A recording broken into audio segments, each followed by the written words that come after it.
नमस्कार प्रिय विद्यार्थियों, आज की इस ज्ञान गंगा क्लासेज में आपका हार्दिक स्वागत व अभिनंदन। आज अपन कक्षा 10वीं अर्धवार्षिक परीक्षा 2024-25 में हुई थी, उसके कंप्यूटर प्रौद्योगिकी की अवधारणा से संबंधित प्रश्नों को हल करेंगे। मैं आशा करता हूं कि आपका पेपर आज का अच्छा रहा है और उसके प्रश्नोत्तर भी जान लेते हैं। तो इसका पहला प्रश्न जो था बड़ा ही सरल था कि माइक्रोसॉफ्ट एक्सेल में किस कुंजी का प्रयोग वर्तनी की जांच के लिए होता है। तो माइक्रोसॉफ्ट एक्सेल में कुंजी F7 जो होता है, इनका प्रयोग जो होता है वो वर्तनी जांच के लिए किया जाता है। दूसरा प्रश्न, माइक्रोसॉफ्ट पिक्चर मैनेजर की फ्लिप सेटिंग में कितने विकल्प होते हैं। तो इसके अंदर जो विकल्पों की संख्या है वो 2 होती है। ऑप्शन बे इसके अंदर सही है। प्रश्न नंबर 3, सॉफ्टवेयर चोरी की विधि क्या है। तो सॉफ्टवेयर चोरी की विधि होती है एक सॉफ्ट लिफ्टिंग, एक जालसाजी, एक होती है हार्ड डिस्क लोडिंग।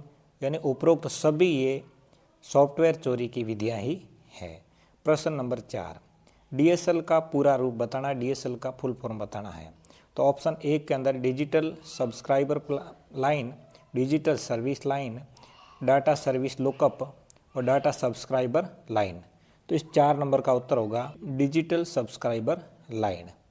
प्रश्न नंबर 5 नंबर प्रश्न आपका इस प्रकार है इसमें कि निम्नलिखित में से कौन सा एंटीवायरस जो है वो सॉफ्टवेयर है।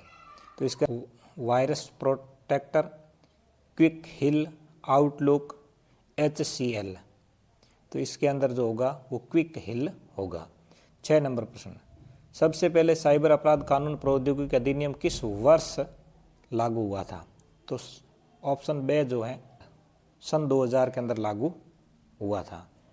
7 नंबर प्रश्न है ई कॉमर्स क्या है। तो ई कॉमर्स है इंटरनेट के माध्यम से वस्तुओं और सेवाओं की ऑनलाइन। अगला प्रश्न है साइबर अपराध क्या है। तो साइबर अपराध क्या है। साइबर अपराध कंप्यूटर नेटवर्क या इंटरनेट का उपयोग करके किया गया गैर कानूनी कार्य है। यह एक गैर कानूनी कार्य है साइबर अपराध। अगला प्रश्न आपका रहेगा प्रश्न नंबर 9, फिशिंग क्या है। तो फिशिंग एक प्रकार का साइबर अपराध है जिसमें धोखाधड़ी से व्यक्तिगत जानकारी जैसे पासवर्ड और क्रेडिट कार्ड विवरण जो होते हैं वो चुराए जाते हैं। तो ये आपके अति लघुतरात्मक प्रश्न थे जिसे very short answer type question कहते हैं।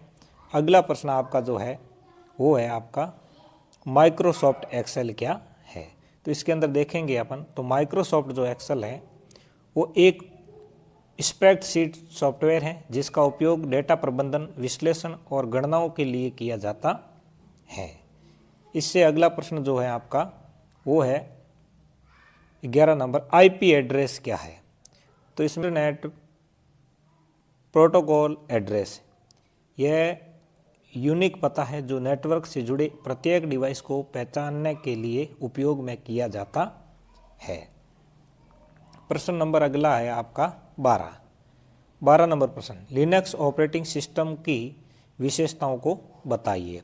तो इनसे संबंधित 4 विशेषताएं हैं। ओपन सोर्स सॉफ्टवेयर, सुरक्षित और स्थिर, मल्टीटास्किंग और मल्टी यूजर सपोर्ट, विभिन्न हार्डवेयर प्लेटफॉर्म्स पर उपलब्ध। इस प्रकार ये 4 है, इससे संबंधित है। अगला प्रश्न आपका रहेगा ऑपरेटिंग सिस्टम क्या है, उदाहरण लिखें।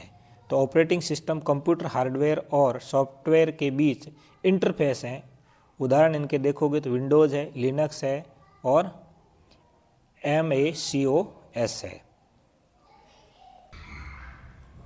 इलेक्ट्रॉनिक भुगतान प्रणाली क्या है। तो इलेक्ट्रॉनिक भुगतान प्रणाली जो है यह एक ऑनलाइन प्रक्रिया है जिसके द्वारा धन का लेन देन डिजिटल तरीके से किया जाता है। अगला प्रश्न जो 15 नंबर है वो है मोबाइल वॉलेट क्या है। तो मोबाइल वॉलेट एक डिजिटल एप्लीकेशन है जो उपयोगकर्ता को स्मार्टफोन के माध्यम से भुगतान करने की सुविधा देता है, जैसे पेटीएम है, गूगल पे है। ये आपके मोबाइल वॉलेट की श्रेणी में आते हैं। इसी तरह अगले प्रश्न लॉन्ग आंसर टाइप क्वेश्चन है, माइक्रोसॉफ्ट एक्सेल में फाइंड और रिप्लेस सुविधा के चरणों को समझाना है। 17 नंबर प्रश्न है ईमेल के उपयोगों का वर्णन करें, साथ ही इसके दैनिक जीवन में 2 उदाहरण देवें। 18 नंबर प्रश्न एप्लीकेशन सॉफ्टवेयर क्या है, उदाहरण देवें। 19वां प्रश्न लिनक्स ऑपरेटिंग सिस्टम और आर्किटेक्चर को समझाना है। 20 नंबर प्रश्न ओपन सोर्स सॉफ्टवेयर के क्या क्या नुकसान हैं, ये आपको बताना था।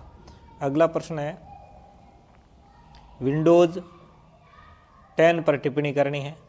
और 22 नंबर प्रश्न है फायरवॉल क्या है, इसके उपयोग बताने हैं। पेमेंट गेटवे क्या, इन दोनों में से आपको एक प्रश्न हल करना था। मैं आशा करता हूं कि आज का पेपर अच्छा रहा होगा। इसी तरीके से अपने को सभी प्रश्नों को हल करना था। जय हिंद, जय भारत।